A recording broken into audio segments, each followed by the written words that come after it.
जब competent lawyer होंगे, competent जज होंगे, तो अपने आप मामले का डिस्पोजल भी होता है। लेकिन 20 मुकदमा 25 मुकदमा, इससे ज्यादा कोई मुकदमे की सुनवाई नहीं हो पा रही। इसके लिए सिर्फ वकील ही नहीं रिस्पॉन्सिबल है। वकील अपनी तरफ से बहुत प्रयास कर रहा है, लेकिन मुकदमों की संख्या इतनी ज़्यादा है और जजों की निश्चित रूप से कमी है। उनके अपॉइंटमेंट्स नहीं हो पाए हैं, जजों की कमी है। यहाँ की टोटल स्ट्रेंथ से अभी भी जजेस कम हैं। अभी भी हम अंग्रेजों के ज़माने की ही आईपीसी सीआरपीसी से गवर्न होते रहे हैं, जो उनके बनाए कानून हैं। जितनी केसेज हैं उतनी निस्तारण की क्षमता भर के जज नहीं। आर्थिक अपराध बढ़े हैं, शासन में आर्थिक अपराध बढ़े हैं और उनके मुकदमे भी बढ़े। नमस्कार, मैं हूं आशुतोष वत्स और आप मुझे देख रहे हैं इस समय इलाहाबाद हाई कोर्ट के ठीक सामने से। मेरे पीछे आप देखेंगे इलाहाबाद हाई कोर्ट का एक बिल्डिंग बना हुआ है। दरअसल आज हम यहाँ पर आए हैं वकीलों से बात करने के लिए। बहुत सारे मुद्दे हैं। उत्तर प्रदेश में योगी आदित्यनाथ की सरकार है। बार बार आरोप ये लगाया जा रहा है कि ये सरकार अनैतिक ढंग से लोगों की घर गिरा रही है। मामले बहुत सारे ऐसे हैं जो कि कोर्ट में लंबित हैं। आज मुझे पता चला है कि इलाहाबाद हाई कोर्ट की एक एक बेंच में कम से कम 500-600 मामले लगे हुए हैं। लेकिन क्या इन मामलों की सुनवाई हो पा रही है? क्यों नहीं हो पा रही है? कहाँ दिक्कत है? प्रशासन, भारत की जो गवर्नमेंट है उससे कहाँ पर दिक्कतें हैं, कहाँ पर दिक्कतें हो रही हैं?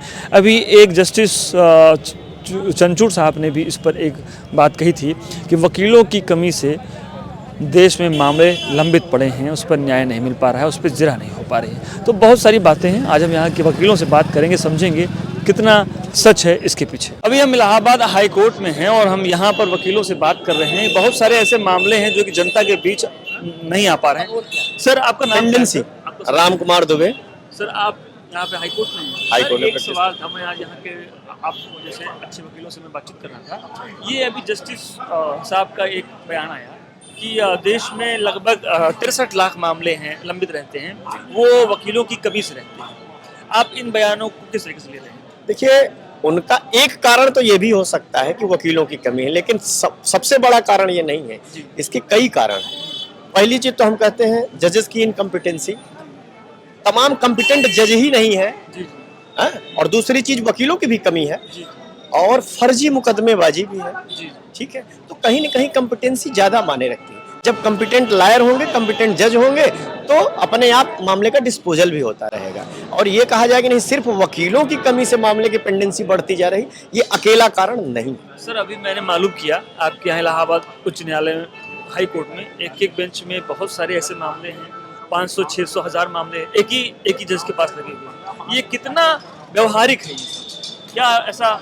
देखिए, व्यवहारिकता में आप अगर इसे लेके चलेंगे तो ये तो स्ट्रेंथ दिखाई गई। पता नहीं कितने मुकदमे तो इसमें है जो इनफ्रैक्चुअस है, सिर्फ डाटा मेंटेन है, ओनली डाटा मेंटेन है कि हाँ ये मुकदमे पेंडिंग है।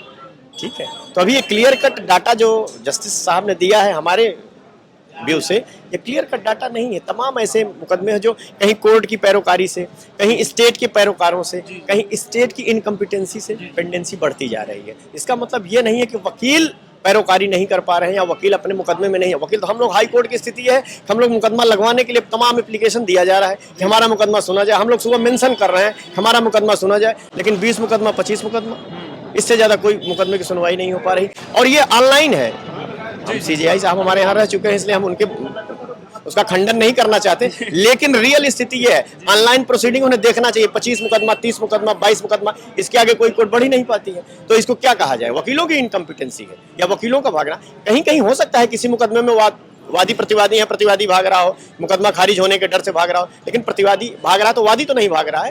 फर्स्ट राउंड है, सेकंड राउंड है, कॉम्पिटेंसी है। मेन चीज तो कॉम्पिटेंट जजेस, कॉम्पिटेंट वकीलों की बात है। तो वकीलों का मेन कारण हमारे नजरिए से नहीं है। एक कारण हो सकता है, लेकिन मुख्य या बड़ा कारण वो नहीं है। इसी से सर जुड़ा हुआ एक सवाल मेरा और है। उत्तर प्रदेश में बाबा योगी आदित्यनाथ जी की बिल्कुल गवर्नमेंट है। बीते वर्षों में लगातार एक ऐसा आदेश आता है और जितने भी ऐसे कुछ केस हैं, कुछ बदमाश, गुंडे वगैरह, अचानक से आदेश हुआ, मकान सब बनने लगा। ये आपकी जो लिखी पढ़ी जो एक किताब होती है कानून की, इसमें क्या ऐसा कुछ न्याय संगत है? देखिए, कानून बने हैं, कानून के हिसाब से ही काम होते हैं, कानून के अनुसार काम होते हैं। और सामान्य नागरिक के खिलाफ तो कहीं कुछ हमें नहीं दिखा अभी तक। हम लोग भी इसी में 20 साल से प्रैक्टिस में हैं, तो ऐसी कोई बात आई नहीं कि जन सामान्य के साथ कहीं कुछ उत्पीड़न हो रहा हो। अगर कहीं उत्पीड़न हुआ हो अपराधियों के खिलाफ हुआ है तो गैंगस्टर एक्ट के हुआ है, किसी का इंक्रोचमेंट हटाया गया है तो नगर निगम में पॉलिसियां बनाई हैं, डेवलपमेंट अथॉरिटी की पॉलिसियां हैं, जो काम हो रहे हैं वो कानून के अनुसार हो रहे हैं, इसलिए उस पर कोई टिप्पणी की नहीं जा सकती है कि वो गलत हो रहा है या नहीं, ये कानून के अनुसार हो रहा है तो न्याय संगत है। अच्छा इसलिए एक बात इसी नहीं। से जुड़ा सर मैं बातचीत करूंगा। अभी सर मैं आपके यहाँ हाई कोर्ट का मैंने कुछ डेटा वगैरह कुछ देखा, यहाँ पर कुछ लोगों से बातचीत करी, मुझको ये पता चला कि लगभग 1000 ऐसे मामले हैं, उसमें बहुत सारे ऐसे केसेस होते हैं जो मतलब ऐसे ही हैं, आए वो हाजिरी लगाए फिर वो चले गए। क्या ऐसा कोई प्रोसीजर नहीं है कि जो गंभीर मुद्दे हैं वो रुके रह जाते हैं? क्या इसके लिए कोई है कुछ ऐसा? इस टाइप की बातें होती हैं हम लोगों के यहाँ, जो कोर्ट प्रोसीजर चलता है उसमें मेंशन की प्रक्रिया है, सुबह मेंशन करके हम लोग निकलवा के काम करते हैं। ऐसा नहीं, जो अर्जेंट मैटर हो सुने जाते हैं, वो आउट ऑफ टर्न सुने जाते हैं, और दिन में भी होते हैं, रात में भी। यहाँ तक तो हमारे यहाँ उदाहरण रहा है कि छुट्टी के दिनों में भी सुने जाते हैं। तो इसलिए ये कोई बहुत बड़ी चीज़ नहीं है कि नहीं सिर्फ पेंडेंसी वकील न रहे या जज नहीं है, इसके कारण से पेंडेंसी। अगर अर्जेंट मामला है तो तुरंत सुना जाता है, छुट्टी में स्पेशल बेंची बनाई जाती है और एडवोकेट भी अपना पार्ट प्ले करते हैं फेयर। एक से बस आखिरी सवाल लूंगा आपका, मैं बहुत नहीं लूंगा समय।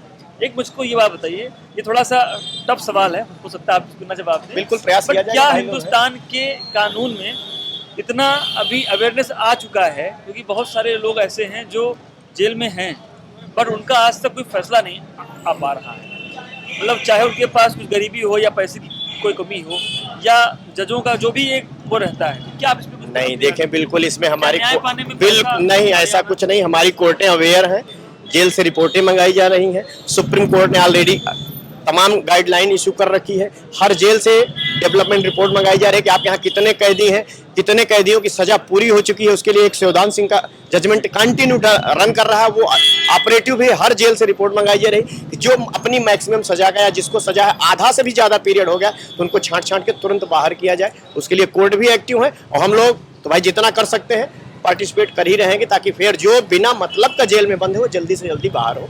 इसलिए इसमें कोर्ट एक्टिव है, सुप्रीम कोर्ट से लेके हाई कोर्ट तक की स्थिति तो हमें कंफर्म है, हम लोअर कोर्ट के बारे में कुछ नहीं कर सकते।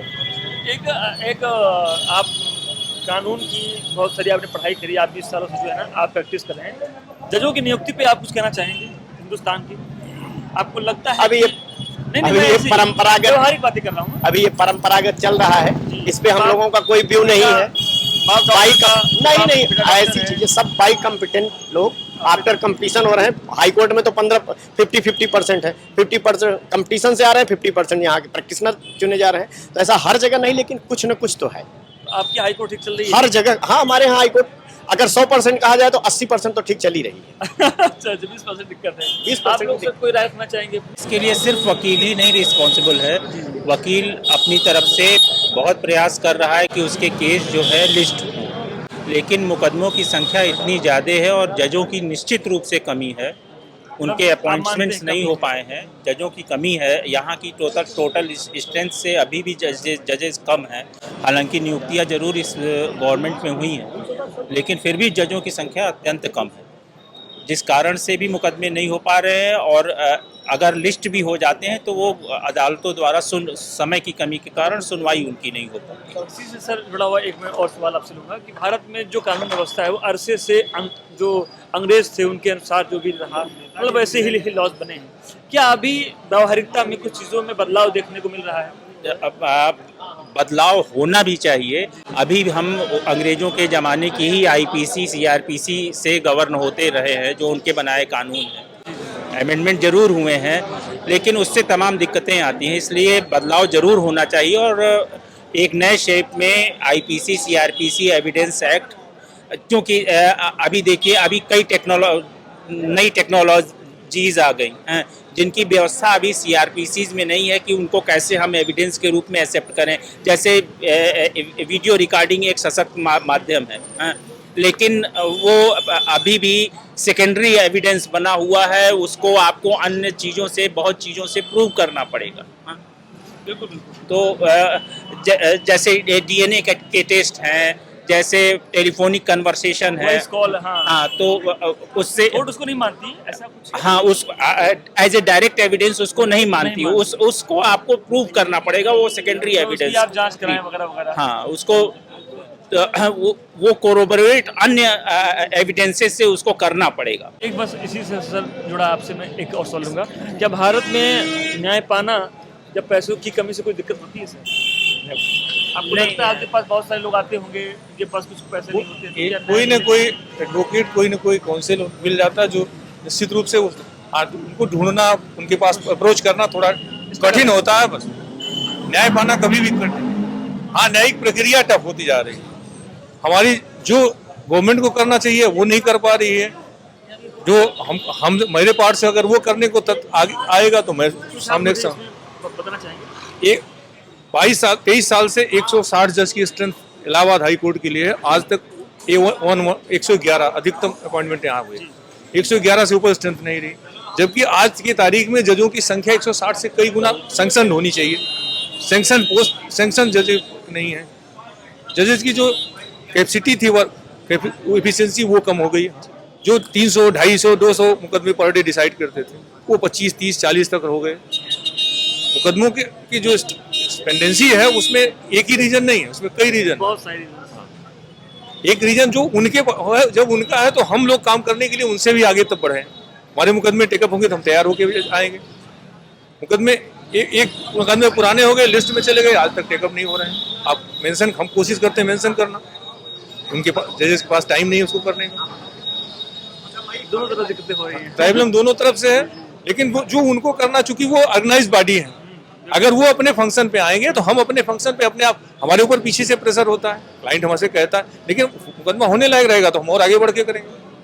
लेकिन इसके सामने करें, उसकी कॉम्पिटेंसी, उसकी नंबर ऑफ जजेस वो दिखता चाहिए, उसकी कमी लगातार हो रही है। आखिरी बात लेंगे, जो नए युवा आ रहे हैं, क्योंकि एडवोकेट एक अपने आप में बहुत ही सम्मानित बनना होता है, और डॉक्टर, एडवोकेट, ये आज से नहीं बहुत सालों से है। जो नए लोग आ रहे हैं वो थोड़ा सा इस वर्दी को, इस जो ब्लैक कोट होती है, इसको देख के बहुत ग्लैमराइज होते हैं। कितने चैलेंजेस हैं आप लोगों के लाइफ में? ये सेल्फ इवॉल्व प्रोफेशन है।